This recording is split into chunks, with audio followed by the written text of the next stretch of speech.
Ang pera, pag kinita natin, ito po ay hindi dapat ginagamit sa mga kagustuhan, pero ito yung ginagamit sa mga pangangailangan. Kung may sobra, magtabi ka para mag-enjoy ka, walang problema. Naalala nyo pa ba yung unang kita natin? Nung unang umpisa, maliit o malaki? Maliit. Himala, nung maliit ang sweldo, maliit ang kita na pagkakasya, minsan may sobra pa. Nung lumaki ng kita, nagkulang na, nagkautang pa. Exactly. So ano problema? Yung kita? Hindi. Tao ang problema. Exactly, yung taong humawak ng pera. Nagrereklamo tayo sa inflation na hindi mo makokontrol. Eh ang problema, yung lifestyle inflation. Marami sa mga kababayan natin na kahit anong laki ng kinikita at sinesweldo ninyo, hindi pa rin kayo makaipon, hindi pa rin kayo makapag-umpisa ng sarili ninyong negosyo kasi napaka-waldas ninyo sa pera. Ang pera, para tong binhi. Think like a farmer. Yan din tinuro sa akin ng nanay ko. Anak, ang pera, tinatanim yan. Huwag mong kakainin yan. Nakakita na ba kayo na magsasaka na kinain ng binhi? Walang tatanim, walang aanihin yan. Pinakamagandang sigurong illustration na ito. Pangarap ng bawat Pilipino ay magkaroon ng sariling Bahay, pangarap ng bawat singkit ay magkaroon ng sariling negosyo. para magkaroon ng bahay. Yes. Ano masasabi mo doon, Coach? Pag kumuha naman ako ng bahay, pag hinulugan ko yan, at least yung binabayad ko dyan in the future, sa akin din naman mapupunta eh. Ang tingin mo ba dyan, investment o liability? Yung bahay na tinitirahan mo na gusto mong tirahan hanggang ikaw ay magretiro, hanggang ikaw ay bumalik,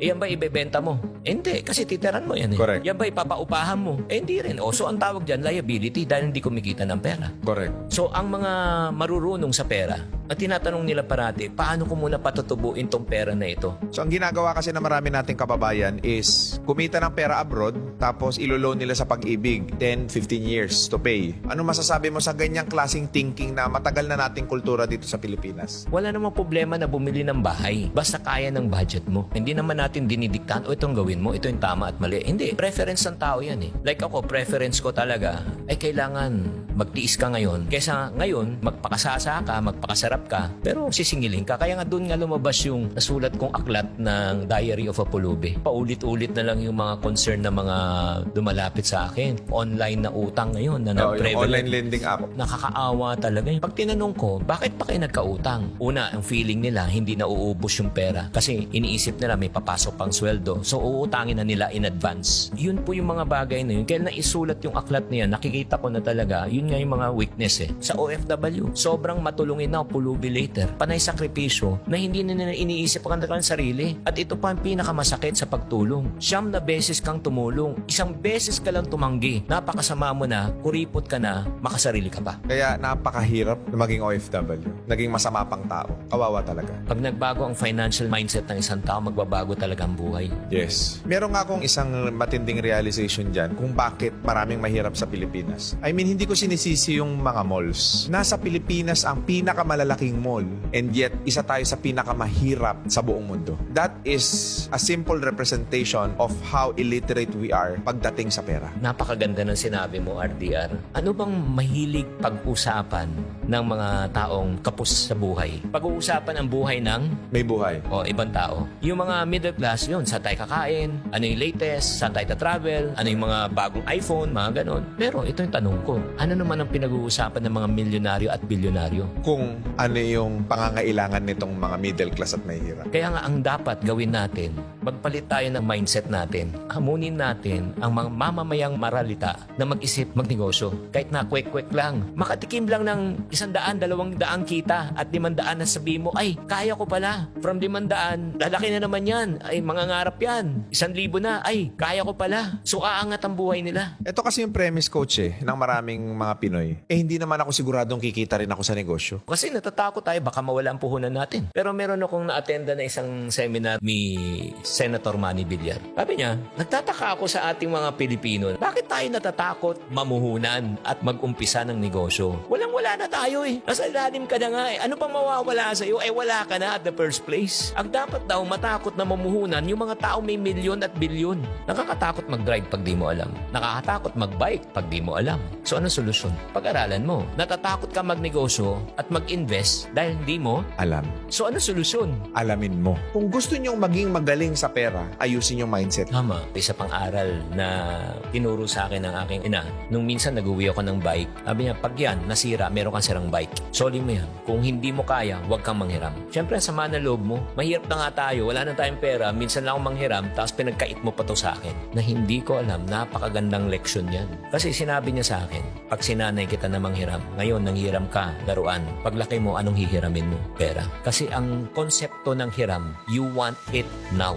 Pero ang konsepto ng paghihintay, ito ay kagaganda ng buhay. Kaya para sa mga tao nakikinig na mga magulang dyan, ako, 3 yung anak ko, 22, 20, and 18. Baka masyak na lang kayo, buti na lang hindi ko kayo anak. Sa tanang buhay, hindi nakatanggap ng allowance sa akin mga yung anak. Bakit? Pagkain, edukasyon, baon, in terms of baon, pagkain na baon, pagpasok sa school. Pero kung gusto mo ng pera, pagtrabahuan mo, hindi kami nagbibigay ng allowance. Hindi ka ba maging masamang tatay niya? O sige, gusto mo ng pera? Nung bata pa sila, o massage mo ako, I'll pay you. So in other words, we're teaching them the value of hard work. You have to work it out. Yeah, hindi rin ako pumapayag na makipag-negotiate sa akin. Like, Pam, malapit ang birthday ko. Baka pwede kong i-advance yung gift ko. Hindi rin ako pumapayag. Alam mo bakit? Bakit? Ngayon, ina-advance birthday. Ano next yung advance? Yung sweldo. Advance na sweldo. May darating naman ako sweldo eh. Alam mo, napakasimple nung kwento mo pero napakalaking impact niyan sa mga viewers natin. Kasi, again, babagsak tayo dun sa karakter kung bakit ka mahirap eh. So, natutuldukan na kung nabuhay kang mahirap, hindi mo kasalanan. Pero pag namatay kang mahirap, kasalanan mo na. Marami tayong choices sa buhay, namimili tayo. Ang lagi natin pinipili yung makakapagbigat at makakapagpahirap sa atin. Na tinitignan natin short-term gain